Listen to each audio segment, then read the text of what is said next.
त्रेता युग में अवतारित सत्ता अवतरण भगवान राम के रूप में हुआ था। उन्हीं राम निशिचर हीन करऊं मही के महान संकल्प की पूर्ति में हाथ बटाने के लिए ऐसे वानर का प्राकट्य हुआ जिसे सारी दुनिया हनुमान जी के नाम से जानती है।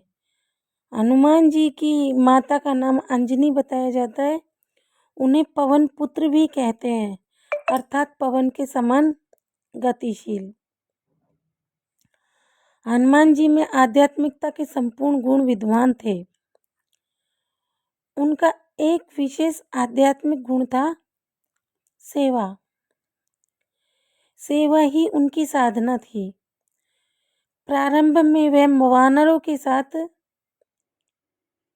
सुग्रीव के दरबार में सेवा कार्य करते थे।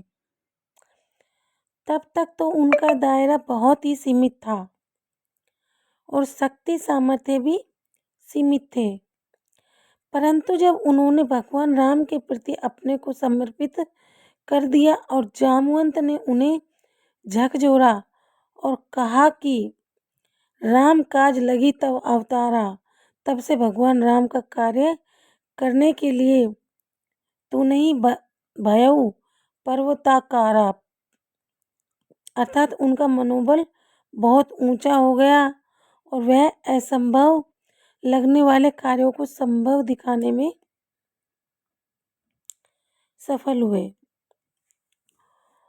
उनकी सेवा और साधना समर्पण के बल पर ही हनुमान जी आध्यात्मिकता की उच्चतम स्थिति तक पहुंच सके।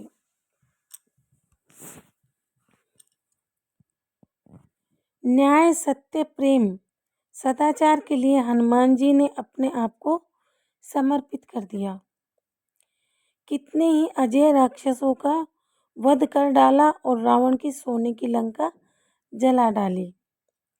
सीता जी की खोज कर ली और अपनी अनवरत सेवा समर्पण के बल पर राम के दरबार अर्थात राम पंचायतन में अपना स्थान भी बना लिया। श्री हनुमान जी बहुत सच्चे दिल से हनुमान जी की भक्ति करते थे। बहुत हनुमान भक्त थे, राम के भी प्रिय थे वो।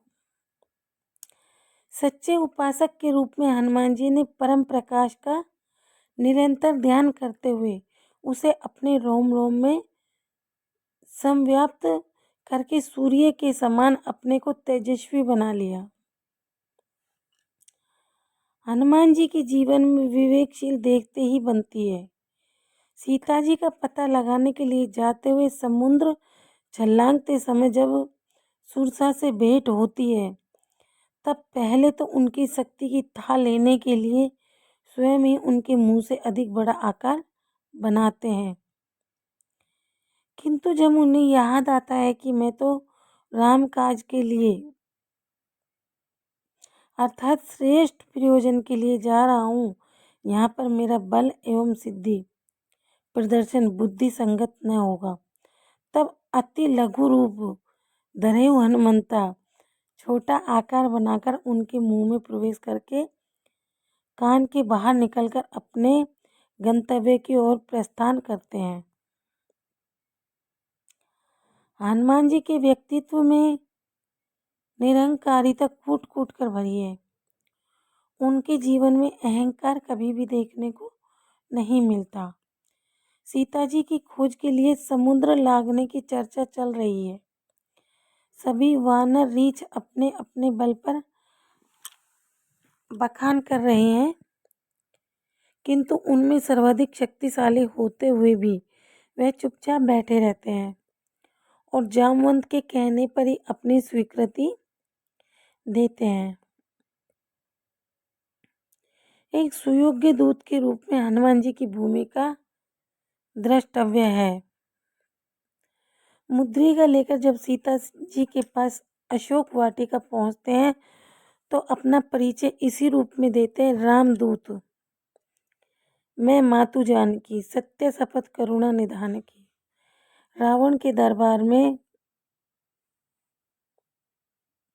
भी जब श्री हनुमान प्रस्तुत होते हैं, वहां पर भी अपने स्वामी राम के ही गुणों की गाथा गाते हैं। आसुरी वृत्तियों से जूझने हेतु एक योद्धा के रूप में हनुमान बेमिसाल है। मांसाकार ने उनके मृष्टिक प्रहार एवं गदा युद्ध का बखूबी वर्णन किया है।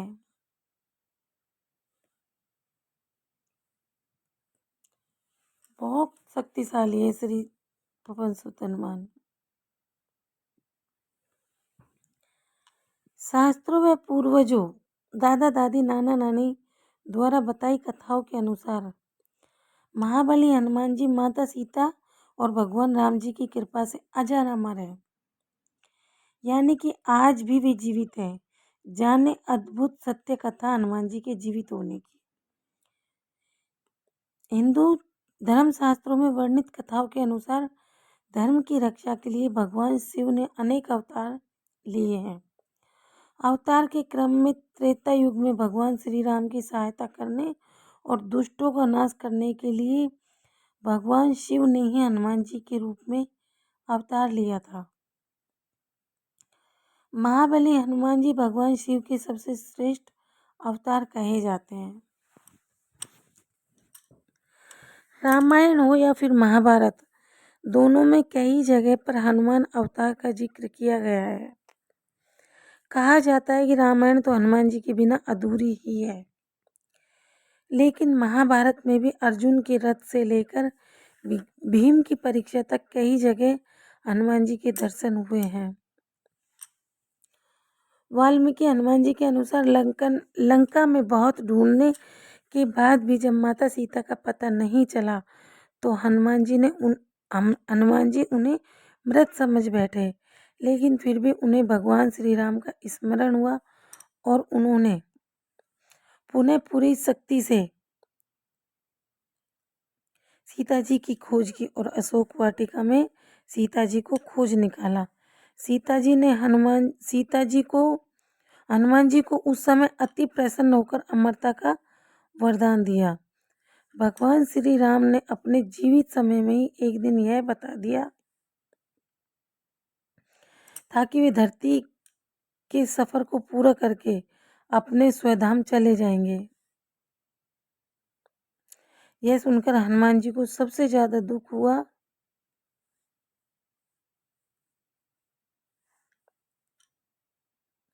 और वे तुरंत माता सीता के पास गए। हे माता, मुझे अपने अजर और अमर होने का वरदान तो दिया, परंतु एक बात बताए कि जब मेरे प्रभु श्री राम ही धरती पर नहीं होंगे तो मैं यहाँ क्या करूँगा। दुखी होकर माता सीता से बोले, हे माता, मुझे दिया हुआ अमरता का वरदान आप वापस ले लो। हनुमान जी ने माता सीता के बीच चल रही बातचीत में भगवान राम जी भी वहां आकर हनुमान जी को गले लगाकर बोले, हे हनुमान, मेरे बाद जब इस धरती पर और कोई नहीं होगा तो राम नाम लेने वालों का बेड़ा तुमको ही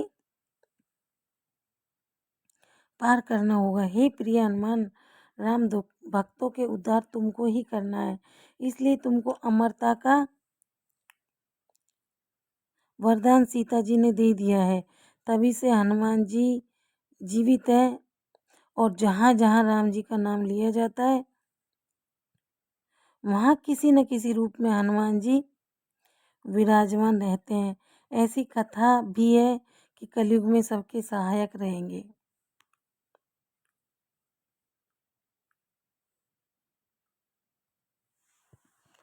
हनुमान जी अपने भक्तों की सदैव रक्षा करते हैं।